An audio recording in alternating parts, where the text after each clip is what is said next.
കഴിഞ്ഞ 2 വീഡിയോകളിൽ എന്താണ് ഇസ്ലാമിക് ഡിലമ എന്നും എന്തുകൊണ്ടാണ് ഇസ്ലാമിന് ഇതിൽ നിന്നും ഒരു രക്ഷയുമില്ലാത്തതെന്നും നമ്മൾ വ്യക്തമായി കണ്ടിരുന്നു. അതോടൊപ്പം തന്നെ ഈ വാദത്തെ സാധൂകരിക്കുന്ന നമ്മൾ കാണാപ്പാഠം പഠിച്ചിരിക്കേണ്ട വളരെയേറെ ഖുർആൻ വാക്യങ്ങൾ നമ്മൾ വിശദമായിട്ട് ചർച്ച ചെയ്യുകയും ചെയ്തു.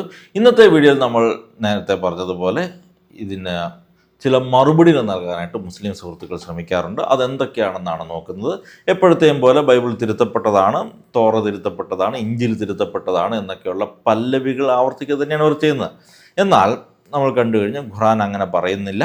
ഇഞ്ചിയിലോ തോറയോ തിരുത്തപ്പെട്ടതാണെന്ന് ഖുർആനിലോ അള്ളാഹുവോ ഒരിടത്തും പറയുന്നില്ല, ഒരിക്കൽ പോലും പറയുന്നില്ല. എന്നാൽ ക്രിസ്ത്യാനികളുടെയും യഹൂദരുടെയും വേദഗ്രന്ഥങ്ങളായ തോറയുടെയും സുവിശേഷങ്ങളുടെയും ദൈവീകതയും യാതൊരു രീതിയിലും തെറ്റും വരാതെയുള്ള പരിപൂർണ സംരക്ഷണവും ഈ പുസ്തകങ്ങളുടെ ആധികാരികതയും ഖുർആൻ പലതവണ ആവർത്തിച്ച് പ്രഖ്യാപിക്കുകയാണ് ചെയ്യുന്നത്. അതായത് Quran affirms the inspiration, the preservation and the authority of the Jewish and Christian scriptures, the Torah and the gospel. Quran അനുസരിച്ച് യഹൂദരുടെയും ക്രൈസ്തവരുടെയും വേദഗ്രന്ഥങ്ങൾ അള്ളാഹുവിൻ്റെ വചനമാണ്. അത് തിരുത്തപ്പെട്ടതല്ല, അതിനെ തിരുത്താൻ ഈ ലോകത്ത് ആർക്കും സാധിക്കുകയുമില്ല. 7-ാം നൂറ്റാണ്ടിൽ ഖുർആൻ എഴുതപ്പെടുമ്പോൾ അന്ന് യഹൂദരുടെയും ക്രൈസ്തവരുടെയും കയ്യിലുണ്ടായിരുന്ന തോറയും സുവിശേഷവും തിരുത്തപ്പെട്ട ഒന്നല്ല. ബൈബിൾ തിരുത്തപ്പെട്ടു എന്ന് പറഞ്ഞുകൊണ്ട് ആരെങ്കിലും വരുമ്പോൾ നമുക്ക് അവരെ കൗണ്ടർ ചെയ്യാൻ പറ്റിയ ചില ഖുർആൻ വാക്യങ്ങളാണ് നമ്മൾ ഇന്ന് പരിശോധിക്കാൻ പോകുന്നത്. നമ്മൾ ആദ്യം തന്നെ അവരോട് ചോദിക്കേണ്ടതെന്നാണ്, ബൈബിളോ തോറയോ ഇഞ്ചിയിലോ തിരുത്തപ്പെട്ടു എന്ന് വ്യക്തമായി പറഞ്ഞ ഏതെങ്കിലും ഒരു വാക്യം ഖുർആനിൽ കാണിച്ചു തരാൻ പറയുക. ഇല്ല, അവരെ കൊണ്ട് അതിന് സാധിക്കില്ല. കാരണം ബൈബിൾ തിരുത്തപ്പെട്ടു എന്ന് ഖുർആനിൽ ഒരിടത്തും പറയുന്നില്ല. എന്നാൽ ഖുർആനെക്കുറിച്ച് വലിയ ധാരണയില്ലാത്ത സാധാരണക്കാരെ കൺഫ്യൂഷനിലാക്കാൻ വേണ്ടി അവർ ചില വാക്യങ്ങളൊക്കെ എടുത്തുകൊണ്ട് വരാറുണ്ട്. നമ്മൾ ഈ വീഡിയോയിൽ തന്നെ ആ വാക്യങ്ങളെല്ലാം കാണുകയും അതിനുള്ള കൃത്യമായ മറുപടി നൽകുകയും ചെയ്യും. അപ്പോൾ നമ്മൾ പറഞ്ഞു വരുന്നത് ബൈബിൾ തിരുത്തപ്പെട്ടു എന്ന് ഖുർആനിൽ ഒരിടത്തും പറഞ്ഞിട്ടില്ല എന്നാണ്. നേരെ മറിച്ച് നമ്മൾ കഴിഞ്ഞ വീഡിയോയിൽ കണ്ടതുപോലെ ബൈബിളിലെ ഇഞ്ചിയിലും തൗറാത്തും അള്ളാഹുവിൻ്റെ വചനമായ കലാമുള്ള ആണ്, അള്ളാഹുവിൻ്റെ ഗ്രന്ഥമായ കിതാബുള്ള ആണ്, അതുപോലെ തന്നെ അദിക്റാണ് എന്നാണ് ഖുർആൻ പറയുന്നത്. അള്ളാഹുവിൻ്റെ വചനങ്ങളെ മാറ്റിമറിക്കാൻ ആർക്കും സാധിക്കുകയില്ല എന്നും ഖുർആൻ ആവർത്തിച്ച് വ്യക്തമാക്കുന്നുണ്ട്. ഉദാഹരണത്തിന് സൂറ 5:43 അള്ളാഹുവിൻ്റെ വിധി അടങ്ങിയ തൗറാത്ത് അവരുടെ കൈവശമിരിക്കെ അവർ എങ്ങനെ നിന്റെ അടുക്കൽ വിധിക്കായി വരുന്നു എന്നാണ് അള്ളാഹു ചോദിക്കുന്നത്. അതായത് തിരുത്തപ്പെടാത്ത തെറ്റില്ലാത്ത തോറയാണ് യഹൂദരുടെ കയ്യിൽ അന്നും ഉണ്ടായിരുന്നത് എന്ന് ഇതിൽ നിന്നും വ്യക്തമാണ്. അതുപോലെ സൂറ 4:136 മുൻപ് അവൻ അവതരിപ്പിച്ച ഗ്രന്ഥത്തിൽ വിശ്വസിക്കുമെന്ന് അള്ളാഹു കൽപ്പിക്കുന്നുണ്ട്. ഇനി മനുഷ്യർ തിരുത്തി വികലമാക്കിയ ഒരു ഗ്രന്ഥത്തിലാണ് വിശ്വസിക്കാൻ അള്ളാഹു നിങ്ങളോട് കൽപ്പിക്കുന്നതെങ്കിൽ ആ അള്ളാഹു തീർച്ചയായും ഒരു മഹാനായിരിക്കും. അങ്ങനെ 7-ാം നൂറ്റാണ്ടിൽ ഖുർആൻ ഇറക്കപ്പെടുമ്പോൾ അന്ന് യഹൂദരുടെയും ക്രൈസ്തവരുടെയും കൈകളിലുള്ള ബൈബിളിൽ യഥാർത്ഥ ഇഞ്ചിയിലും തൗറാത്തും തന്നെയായിരുന്നു ഉണ്ടായിരുന്നതെന്ന് ഖുർആൻ പലയിടത്തും സാക്ഷ്യപ്പെടുത്തുന്നുണ്ട്. അന്ന് പരസ്പരം പോരടിച്ചിരുന്ന വിഘടിത ക്രൈസ്തവ ഗ്രൂപ്പുകളെല്ലാം ഒന്നുചേർന്ന് അവരോടൊപ്പം യഹൂദരും കൈകോർത്ത് ലോകമെമ്പാടുമുള്ള ബൈബിൾ ഒരേപോലെ തിരുത്തി എഴുതി എന്ന മുസ്ലിം പണ്ഡിതരുടെ വാദം ചരിത്രപരമായി വെറും അസംബന്ധമാണ്. കാരണം അങ്ങനെ ഒരു മാറ്റം നടന്നിട്ടുണ്ടെങ്കിൽ 6-ാം നൂറ്റാണ്ട് വരെ കൃത്യമായി നിലനിന്നിരുന്നൊരു ഗ്രന്ഥത്തിന് അനേകായിരം കൈയെഴുത്ത് പ്രതികൾ അന്ന് നിലവിലുണ്ടായിരുന്നിരിക്കണം. എന്നിട്ട് അതിൻ്റെ ഒന്നും ഒരു ചെറിയ മാനുസ്ക്രിപ്റ്റ് ഫ്രാഗ്മെൻ്റ് പോലും അവശേഷിക്കാതെ ആദ്യകാല സഭാപിതാക്കന്മാരുടെയോ ചരിത്രകാരന്മാരുടെയോ യഹൂദ റബ്ബിമാരുടെയോ ഒന്നും എഴുത്തുകളിൽ എവിടെയെങ്കിലും ഒരു ചെറിയ സൂചനയോ കൊട്ടേഷൻ പോലുമോ ഇല്ലാതെ ചരിത്രത്തിൽ ഒരിടത്ത് ഒരു വാചകം പോലുമോ ഒരു കീറക്കടലാസ് പോലുമോ ഫ്രാഗ്മെൻ്റ് പോലുമോ അവശേഷിപ്പിക്കാതെ ആ ഒറിജിനൽ ഗ്രന്ഥം അപ്പാടെ ആവിയായിപ്പോയി, അപ്രത്യക്ഷമായി എന്ന് പറയുന്നത് വെറും മിത്താണ്. അതോടൊപ്പം തന്നെ നമ്മൾ ചേർത്ത് വായിക്കേണ്ട ചരിത്രപരമായ യാഥാർത്ഥ്യമാണ് ഇസ്ലാം ഉണ്ടാകുന്നതിന് നൂറ്റാണ്ടുകൾ മുൻപുള്ള കോഡസ് വാറ്റിക്കാനസ്, കോഡസ് സൈനാറ്റിക്കസ് തുടങ്ങിയ ബൈബിളിൻ്റെ പൂർണ്ണമായ കൈയെഴുത്ത് പ്രതികൾ, മാനുസ്ക്രിപ്റ്റ്സ്, അത് കോഡക്സ് ഫോമിൽ ഇന്നും നമ്മുടെ കൈകളിലുണ്ട് എന്നത്. അവ ഇന്നത്തെ ബൈബിളുമായി കൃത്യമായി ഒത്തുപോകുന്നുണ്ട് താൻ. അതുകൊണ്ട് ഖുർആൻ പറയുന്നത് പോലെ മറ്റൊരു മുസ്ലിം ഫ്രണ്ട്ലി ഇഞ്ചിൽ ചരിത്രത്തിൽ ഉണ്ടായിരുന്നെങ്കിൽ അതിനൊരു തെളിവെങ്കിലും കൊണ്ടുവരാനുള്ള ബേർഡൻ ഓഫ് പ്രൂഫ് മുസ്ലിംസിനാണ്. നൂറ്റാണ്ടുകൾ മുൻപുള്ള ലക്ഷക്കണക്കിന് കൈയെഴുത്ത് പ്രതികൾ ബൈബിളിന് തെളിവായി നിലനിൽക്കുമ്പോൾ ചരിത്രത്തിൽ ഒരൊറ്റ വരിയുടെ പോലും തെളിവില്ലാത്ത കാണാതായ ഇഞ്ചീലിൻ്റെ കഥയുമായി വന്ന് നമ്മുടെ ബൈബിൾ വ്യാജമാണ് സ്ഥാപിക്കാൻ നോക്കുന്ന മുസ്ലിംസിൻ്റെ ആ ഉഡായിപ്പ് നമ്പറുകൾ ചരിത്രത്തിന് മുന്നിൽ എന്നും കോമഡിയായി അവശേഷിക്കും. ഇനി ഞാൻ ആദ്യം നിങ്ങളോട് പറഞ്ഞിരുന്നു, ബൈബിൾ തിരുത്തപ്പെട്ടു എന്ന് പറഞ്ഞുകൊണ്ട് ആരെങ്കിലും വരുമ്പോൾ നമ്മൾ തിരിച്ചു ചോദിക്കേണ്ട ചോദ്യം എന്താണ്? ഖുർആനിൽ എവിടെയാണ് ബൈബിൾ തിരുത്തപ്പെട്ടു എന്ന് പറഞ്ഞിരിക്കുന്നത്? അപ്പോൾ ഖുർആനെക്കുറിച്ച് വലിയ ധാരണയില്ലാത്ത ആളുകളെ കൺഫ്യൂഷനാക്കാൻ വേണ്ടി ഇവർ ഇറക്കുന്ന ചില ഉഡായിപ്പ് നമ്പറുകളാണ് നമ്മൾ അടുത്തതായി കാണാൻ പോകുന്നത്. അവർ മുന്നോട്ട് വയ്ക്കുന്ന ചില വാക്യങ്ങൾ ഇതായിരിക്കും. ഖുർആൻ 2:75. അവർ കൊണ്ടുവരുന്ന ആദ്യത്തെ വചനം സൂറ 2:75. അവരിൽ ഒരു വിഭാഗം അള്ളാഹുവിൻ്റെ വചനം കേട്ട ശേഷം അത് മനസ്സിലാക്കിയിട്ടും, ശ്രദ്ധിച്ച് വായിക്കണേ, അത് മനസ്സിലാക്കിയിട്ടും അറിഞ്ഞുകൊണ്ട് അതിനെ വികലമാക്കിയിരിക്കുന്നു, എന്നിട്ടും അവർ നിങ്ങളെ വിശ്വസിക്കുമെന്ന് പ്രതീക്ഷിക്കുന്നുവോ? ഇവിടെ ബൈബിൾ തിരുത്തപ്പെട്ടതാണ് എന്ന് പറയുന്നില്ല. വളരെ കൃത്യമായി ശ്രദ്ധിക്കണം, വളരെ ശ്രദ്ധിച്ച് വായിക്കണം.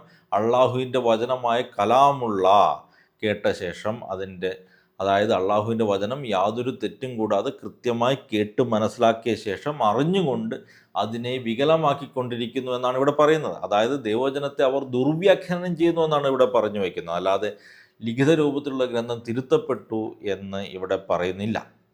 അങ്ങനെ ഒരു തിരുത്തപ്പെട്ട ഗ്രന്ഥമായിരുന്നു അന്ന് ഉണ്ടായിരുന്നെങ്കിൽ, ഇവിടെ ശ്രദ്ധിക്കാൻ, നമ്മൾ കഴിഞ്ഞ വീഡിയോയിലും കണ്ടതാണ്, അതിനെ കലാമുള്ള, അതായത് അള്ളാഹുവിൻ്റെ വചനം എന്ന് ഖുർആൻ വിളിക്കില്ലായിരുന്നു. കാരണം തിരുത്തപ്പെട്ട ഒരു ഗ്രന്ഥത്തിൽ നിന്ന് ദൈവത്തിൻ്റെ യഥാർത്ഥ വചനം എങ്ങനെ കൃത്യമായിട്ട് വായിച്ച് മനസ്സിലാക്കാനാണ്? അപ്പോൾ ബൈബിൾ തിരുത്തപ്പെട്ടു എന്ന് സ്ഥാപിക്കാൻ നിങ്ങൾ മുന്നോട്ട് വയ്ക്കുന്ന ഖുർആൻ വചനം പോലും യഥാർത്ഥത്തിൽ തെളിയിക്കുന്നത് എന്താണ്? അന്ന് നിലവിലുണ്ടായിരുന്ന ബൈബിളും ഇഞ്ചിയിലും തൗറാത്തുമെല്ലാം തികച്ചും കൃത്യമായിരുന്നുവെന്നും ആളുകൾ അത് കൃത്യമായി വായിച്ച് മനസ്സിലാക്കിയിരുന്നുവെന്നുമാണ്. ഇനി അടുത്തതായി അവർ മുന്നോട്ട് വയ്ക്കുന്ന ഖുർആൻ വചനമാണ് സൂറ 3:78. ഇവിടെ എവിടെയാണ് ബൈബിൾ തിരുത്തപ്പെട്ടു എന്ന് എഴുതിയിരിക്കുന്നത് ആരെങ്കിലും എനിക്കൊന്ന് പറഞ്ഞു തരണം. ഇവിടെ അങ്ങനെ ഒരിടത്തും പറയുന്നില്ല. അങ്ങനെ ചില ആളുകൾ ഗ്രന്ഥത്തിൽ അങ്ങനെയുണ്ട് ഇങ്ങനെയുണ്ട് എന്ന് പറഞ്ഞ് തങ്ങളുടെ നാവുകളെ വളച്ചൊടിച്ച് മറ്റുള്ളവരെ തെറ്റിദ്ധരിപ്പിക്കുന്നതാണ് ആരോപണം. എന്നാൽ അവർ പറയുന്ന ഗ്രന്ഥത്തിൽ ഇല്ലാത്ത കാര്യമാണെന്നാണ് ഖുർആൻ ഇവിടെ വ്യക്തമാക്കുന്നത്. അല്ലാതെ കയ്യിലിരിക്കുന്ന ഗ്രന്ഥത്തിൽ അവർ തിരുത്തൽ വരുത്തി എന്ന് ഇവിടെ പറയുന്നില്ല. ഇനി നമ്മൾ അടുത്തതായി പരിശോധിക്കുന്നത് സൂറ 5:13 ഇവിടെ വാക്കുകളെ സ്ഥാനങ്ങളിൽ നിന്ന് മാറ്റുക, യുഹാരിഫുന അൽ കലിം എന്ന പ്രയോഗം വരികൾ വെട്ടിത്തിരുത്തിയതിനെയല്ല, മറിച്ച് അതിൻ്റെ പശ്ചാത്തലവും അർത്ഥവും വളച്ചൊടിക്കുന്നതിനെയാണ് സൂചിപ്പിക്കുന്നത്. ഇമാം ബുഖാരിയെയും ഇബ്നു അബ്ബാസിനെയും പോലെയുള്ള നിങ്ങളുടെ സ്വന്തം ക്ലാസിക്കൽ പണ്ഡിതന്മാർ ഇത് സമ്മതിച്ചിട്ടുള്ളതാണ്. പോരാത്തതിന് തങ്ങൾക്ക് കിട്ടിയ പ്രമാണങ്ങളിൽ നിന്നൊരു പങ്ക് അവർ മറന്നു കളഞ്ഞു എന്നാണ് ഇതേ ആയത്ത് പറയുന്നത്. അതായത് അല്ലാതെ ഇരുന്ന് തിരുത്തിയെഴുതിയെന്നല്ല, സ്വന്തം കൈകൊണ്ട് ഇരുന്ന് തിരുത്തിയെഴുതുന്ന ഒരുത്തൻ അത് മറന്നുപോയി എന്ന് പറയുന്നതിൽ എന്ത് ലോജിക്കാണുള്ളത്? ഇതിലും വലിയ കോമഡി ഇതേ അധ്യായത്തിലെ, അതായത് സൂറ 5 43 47 വാക്യങ്ങളിൽ അള്ളാഹു പറയുന്നത്, 7-ാം നൂറ്റാണ്ടിലെ യഹൂദരുടെയും ക്രിസ്ത്യാനികളുടെയും പക്കൽ അള്ളാഹുവിൻ്റെ വിധികളുള്ള തൗറാത്തും ഇഞ്ചിയിലും അപ്പോഴും നിലനിൽപ്പുണ്ട് എന്നും അത് വെച്ച് വിധി കൽപ്പിക്കണമെന്നുമാണ്. അപ്പോൾ അള്ളാഹു തൊട്ടു മുമ്പ് മനുഷ്യർ തിരുത്തി എഴുതി എന്ന് പറഞ്ഞ ഒരു വ്യാജ ഗ്രന്ഥം നോക്കി വിധിക്കാൻ തൊട്ടടുത്ത ആയത്ത് കൽപ്പിക്കുമോ? ഇനി ഈ വാക്യങ്ങളൊക്കെ ശരിക്കും ബൈബിൾ തിരുത്തി എഴുതുന്നതിനെ കുറിച്ചാണ് പറയുന്നത് എന്ന് തന്നെ വയ്ക്കുക, ഒന്ന് സങ്കല്പിക്കുക. എങ്കിലും പ്രശ്നം തീരുന്നില്ല. കാരണം ഇത് ഖുർആൻ പറയുന്ന 7-ാം നൂറ്റാണ്ടിലാണ്. അപ്പോൾ തിരുത്തി എഴുതുന്ന ആരാണ്? അന്ന് 7-ാം നൂറ്റാണ്ട് നിലവിലുണ്ടായിരുന്ന ആളുകളാണ്, അല്ലേ? അല്ലാതെ മുൻപ് തിരുത്തപ്പെട്ട ഇല്ലാതായിപ്പോയൊരു ഗ്രന്ഥത്തെക്കുറിച്ചല്ല ഇവിടെ പറയുന്നത്. അന്ന് വരെ കൃത്യമായി നിലനിന്നിരുന്നതും തെറ്റുകൂടാതെ പരീക്ഷിക്കപ്പെട്ടു പോകുന്നിരുന്ന ഗ്രന്ഥമാണ് ബൈബിൾ എന്ന് തിരുത്തപ്പെട്ടു എന്ന് സ്ഥാപിക്കാനായി നിങ്ങൾ കൊണ്ടുവരുന്ന വാക്യങ്ങൾ തന്നെ വായിച്ചാൽ മനസ്സിലാകും. നമ്മൾ നേരത്തെ കണ്ടതുപോലെ 3-4 നൂറ്റാണ്ടുകളിൽ നിന്നൊക്കെ നമുക്ക് ബൈബിളിൻ്റെ വ്യക്തമായ കംപ്ലീറ്റ് മാനുസ്ക്രിപ്റ്റ് കോപ്പീസ്, കോഡക്സുകൾ അവൈലബിൾ ആണ്.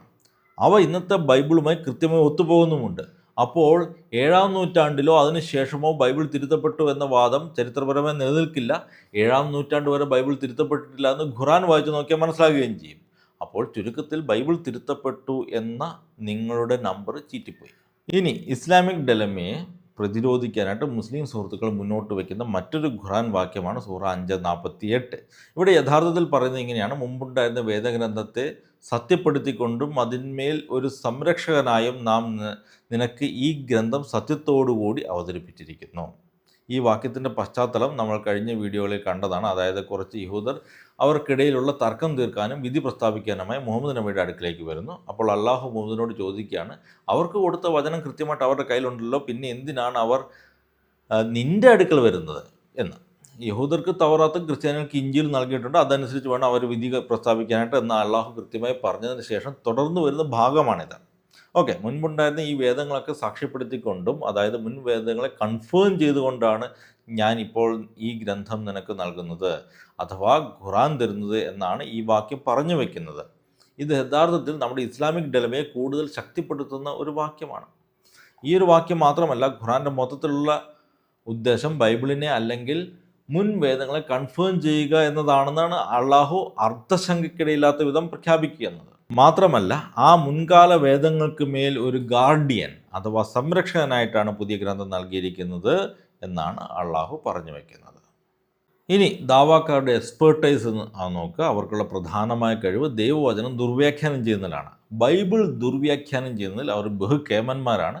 അവരുടെ ഈ പ്രാഗൽഭ്യം അവർ ഖുറാൻ ദുർവ്യാഖ്യാനം ചെയ്യാൻ വേണ്ടി ഉപയോഗിക്കുന്നുണ്ട്. അതിനായി ഇവിടെ അവർ കാണിക്കുന്ന വലിയൊരു ഉടായിപ്പ് നമ്പറാണ് ഈ വാക്യത്തിൽ ഗാർഡിയൻ അല്ലെങ്കിൽ സംരക്ഷകൻ എന്ന വാക്ക് മാറ്റി അവർ അതിനെ സുപ്രീം അതോറിറ്റി എന്നോ ക്രൈറ്റീരിയൻ എന്നോ ഒക്കെ തർജ്ജമ ചെയ്ത് വെച്ചിരിക്കുന്നത്. എന്നാൽ യഥാർത്ഥത്തിൽ അവിടെയുള്ള അറബി വാക്ക് മുഹൈമിനൻ എന്നൊരു അറബി വാക്കാണ്. സുപ്രീം അതോറിറ്റി എന്നോ ക്രൈറ്റീരിയൻ എന്നോ ഒന്നും ഈ വാക്കിന് അർത്ഥമില്ല. ഒരു ക്ലാസിക്കൽ അറബിക് ഡിക്ഷണറിയിലും നിങ്ങൾക്ക് അങ്ങനെ ഒരു അർത്ഥം കാണിച്ചു തരാൻ സാധിക്കില്ല. അങ്ങനെ ഇരിക്കെ ഖുറാൻ.com പോലെയുള്ള വെബ്സൈറ്റുകൾ ഇങ്ങനെ വിവർത്തനം ചെയ്യാൻ കാരണം, സുപ്രീം അതോറിറ്റി എന്നൊക്കെ വിവർത്തനം ചെയ്യാൻ കാരണം അവരുടെ അത്തരത്തിലുള്ള വഞ്ചനാപരമായ ദൈവശാസ്ത്ര വ്യാഖ്യാനങ്ങളെ തർജിമയിലൂടെ ആൾക്കാരിലേക്ക് അടിച്ചേൽപ്പിക്കുക എന്ന ഉദ്ദേശം മാത്രമുള്ളതുകൊണ്ടാണ്. ഈ ഒരു ഖുറാൻ.comൽ തന്നെ കൃത്യമായി ആ അറബി വാക്കിൻ്റെ മുഹൈമിനൻ എന്ന അറബി വാക്കിൻ്റെ മേലെ മൗസ് കൊണ്ടുപോയി വെച്ച് കഴിഞ്ഞാൽ നിങ്ങൾക്ക് കാണാം അതിൻ്റെ ശരിക്കുള്ള അർത്ഥം ഗാർഡിയൻ എന്ന് വളരെ വ്യക്തമായി അവിടെ കാണിക്കും. എന്നാൽ വിവർത്തനം ചെയ്തു വെച്ചിരിക്കുന്നിടത്ത് അവർ അതിനെ സുപ്രീം അതോറിറ്റി എന്ന് തിരുത്തി എഴുതി വെച്ചിരിക്കുകയാണ്. ആദ്യകാല ഖുറാൻ വ്യാഖ്യാതാക്കളായിരുന്ന ഇബ്നു അബ്ബാസും മുജാഹിദുമൊക്കെ ഈ വാക്കിനെ അമീൻ അഥവാ വിശ്വസ്തനായ കാവൽക്കാരൻ എന്നാണ് വിശേഷിപ്പിച്ചത്. അതായത് ഖുറാൻ മുൻ വേദങ്ങളുടെ മേൽ ഒരു അധികാരിയോ അവയെ വെട്ടിത്തിരുത്താനുള്ള ഒന്നോ അല്ല, മറിച്ച് അവയുടെ വിശ്വസ്തനായ കാവൽക്കാരൻ മാത്രമാണ് ഖുറാൻ അനുസരിച്ച്.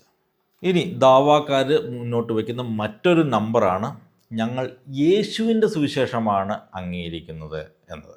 സക്കീർ നായിക്കിനെ പോലുള്ള ഇസ്ലാമിക പ്രഭാഷകർ എപ്പോഴും പറയാറുള്ളത് ബൈബിളിൽ നമ്മൾ കാണുന്ന മത്തായിയുടെയും മർക്കോസിൻ്റെയും ലൂക്കായുടെയും യോഹന്നാൻ്റെയും സുവിശേഷങ്ങളാണ്, എന്നാൽ ഞങ്ങൾക്ക് വേണ്ടത് യേശുവിൻ്റെ ഇഞ്ചിയിലാണ് എന്നാണ്. എന്നാൽ നമ്മൾ ഇതിനോടകം കണ്ടു കഴിഞ്ഞതുപോലെ 7-ാം നൂറ്റാണ്ടിൽ ഖുറാൻ ഉദ്ദേശിക്കുന്ന ഇഞ്ചിൽ എന്താണോ അത് യാതൊരു തെറ്റും കൂടാതെ ഖുറാൻ എഴുതപ്പെടുന്ന സമയത്തും അവിടെ നിലവിലുണ്ടായിരുന്നു. ചരിത്രത്തിലേക്ക് നമ്മൾ തിരിഞ്ഞു നോക്കിയാൽ മത്തായി, മർക്കോസ്, ലൂക്ക, യോഹന്നാൻ സുവിശേഷങ്ങൾ തന്നെയാണ് എല്ലാ കാലത്തും ക്രൈസ്തവരുടെ സുവിശേഷങ്ങളായി നിലനിന്നിട്ടുള്ളത്.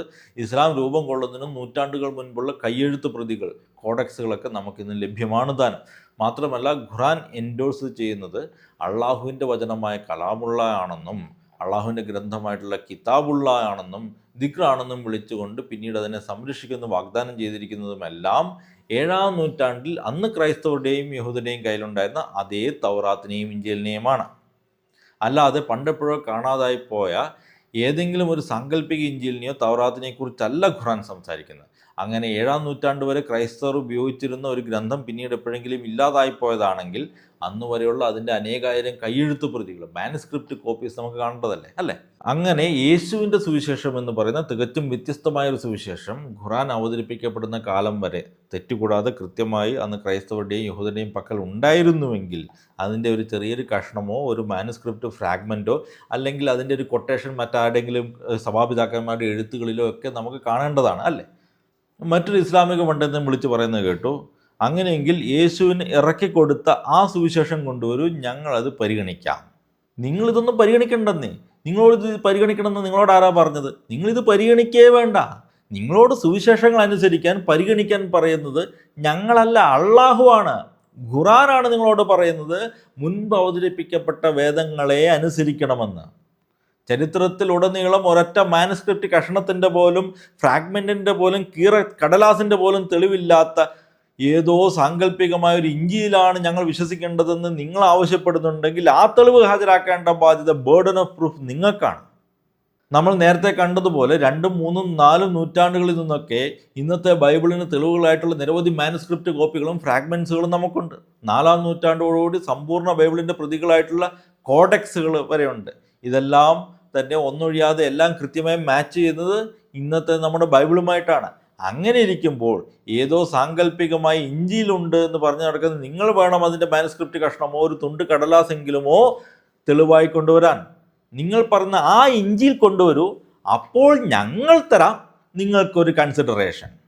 അതോടൊപ്പം തന്നെ മറ്റൊരു പ്രധാന കാര്യം കൂടി മനസ്സിലാക്കുക, യേശു സ്വന്തം കൈകൊണ്ട് ഒരു സുവിശേഷവും എഴുതിയിട്ടുമില്ല, സ്വർഗത്തിൽ നിന്ന് കെട്ടിയിറക്കൊരു സുവിശേഷവും അദ്ദേഹത്തിന് നൽകിയിട്ടുമില്ല. യേശു ക്രിസ്തു തന്നെയാണ് സുവിശേഷം. ക്രിസ്തുവിൻ്റെ ജനനവും ജീവിതവും മരണവും പുനരുദ്ധാനവുമാണ് ആ സുവിശേഷം. ആ സദ്വാർത്തയെ പരിശുദ്ധാത്മാവിൻ്റെ പ്രേരണയാൽ അപ്പസ്തോലന്മാർ രേഖപ്പെടുത്തി വെച്ചതിനെയാണ് നമ്മൾ മത്തായി എഴുതിയ സുവിശേഷം അല്ലെങ്കിൽ മർക്കോസ് എഴുതിയ സുവിശേഷം എന്നൊക്കെ വിളിക്കുന്നത്. യേശുവിൻ്റെ സുവിശേഷം തന്നെയാണ് മത്തായും മർക്കോസും ലൂക്കായും യോഹന്നാനും രേഖപ്പെടുത്തുന്നത്. അല്ലാതെ അവർ മറ്റൊരു സുവിശേഷമല്ല എഴുതി വച്ചിരിക്കുന്നത്. ഉദാഹരണത്തിന് മർക്കോസ് 1-ാം അധ്യായം 1-ാം വാക്യം തുടങ്ങുന്നത് തന്നെ ദൈവപുത്രനായ യേശു ക്രിസ്തുവിൻ്റെ സുവിശേഷത്തിൻ്റെ ആരംഭം എന്ന് പറഞ്ഞുകൊണ്ടാണ്. മത്തായും മർക്കോസും ലൂക്കായും യോഹന്നാനും രേഖപ്പെടുത്തിയ ഈ യേശു ക്രിസ്തുവിൻ്റെ സുവിശേഷം മുന്നിൽ കണ്ടിട്ട് തന്നെയാണ് 7-ാം നൂറ്റാണ്ടിൽ ഖുറാൻ അതനുസരിച്ച് ജീവിക്കാൻ ക്രിസ്ത്യാനികളോടും മുൻവേദങ്ങളെ വിശ്വസിക്കാൻ മുസ്ലിങ്ങളോടും കൽപ്പിക്കുന്നത്. ഇങ്ങനെ മത്തായിയും മർക്കോസും ലൂക്കായും യോഹന്നാനും എഴുതിയ സുവിശേഷമല്ല യേശുവിൻ്റെ ഇഞ്ചിൽ എന്ന് വാദിക്കുന്ന മുസ്ലിം സുഹൃത്തുക്കളോട് എനിക്ക് 1-2 ചോദ്യങ്ങളുണ്ട്. അത് നിങ്ങൾ ഈ വീഡിയോ കണ്ടു കഴിയുമ്പോൾ ഈ വിഷയത്തിൽ ആരോഗ്യകരമായി സംവദിക്കാൻ താല്പര്യമുണ്ടെങ്കിൽ ഈ ചോദ്യങ്ങൾ കൃത്യമായ മറുപടി കമൻറ്റ് ബോക്സിൽ രേഖപ്പെടുത്തുക. എൻ്റെ ഒന്നാമത്തെ ചോദ്യം, നിങ്ങൾ ഈ പറയുന്ന യേശുവിൻ്റെ ഇഞ്ചിൽ 7-ാം നൂറ്റാണ്ടിൽ ഖുറാൻ അവതരിക്കുന്ന കാലത്ത് നിലനിന്നിരുന്നു എന്ന് നിങ്ങൾ വിശ്വസിക്കുന്നുണ്ടോ? അത് എപ്പോഴെങ്കിലും എഴുതപ്പെട്ട ഒരു ഗ്രന്ഥമായി നിലനിന്നിരുന്നു എന്ന് നിങ്ങൾ കരുതുന്നുണ്ടോ?